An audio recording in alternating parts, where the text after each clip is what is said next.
अस्सलाम वालेकुम वरहमतुल्लाहि वबरकातुहू। आज हम लाएँ चैप्टर 5 आयत नंबर 74। इसका उन्वान है तुम क्यों अल्लाह की नहीं मानते। अल्लाह ताला फरमाता है ये लोग क्यों अल्लाह ताला की तरफ नहीं झुकते और क्यों इस्तग़फ़ार नहीं करते। अल्लाह ताला बहुत ही बख्शने वाला बड़ा मेहरबान है।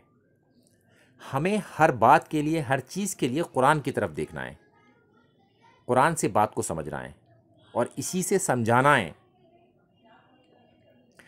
अब आप देखिए कि हमने अल्लाह की बात को छोड़ दिया और अपने अपने फ़िरक़े के बाबाओं की बात को पकड़ लिया। अब नमाज के बाद देखें, कभी ज़ोहर के बाद, कभी फ़जर के बाद अपने अपने फ़िरक़े के बाबाओं की किताब लेके लोग बैठ जाते हैं, जबकि अल्लाह की किताब को लेकर बैठना है, अल्लाह ताला को सुनना है। अल्लाह ताला तो माफ़ करने वाला है, बख्शने वाला है, बड़ा मेहरबान है। फिर क्यों हम अल्लाह की तरफ नहीं जा रहे? क्यों हम अपने अपने बाबाओं की किताबों खोल के बैठे हुए हैं? कुरान को हमने पशे पुष्ट डाल दिया है। क्या हमसे सवाल ना होगा कि तुमने कुरान को पीछे डाल दिया था?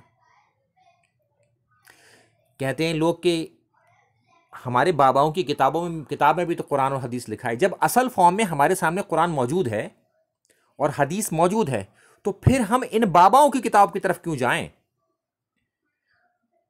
भाई जब कोई चीज़ असली फॉर्म में हमारे पास आ गई तो फिर हम असली फॉर्म वाली चीज़ को ले लें ना, जिसमें मिलावट का डर हो, उसकी तरफ जाएं क्यों?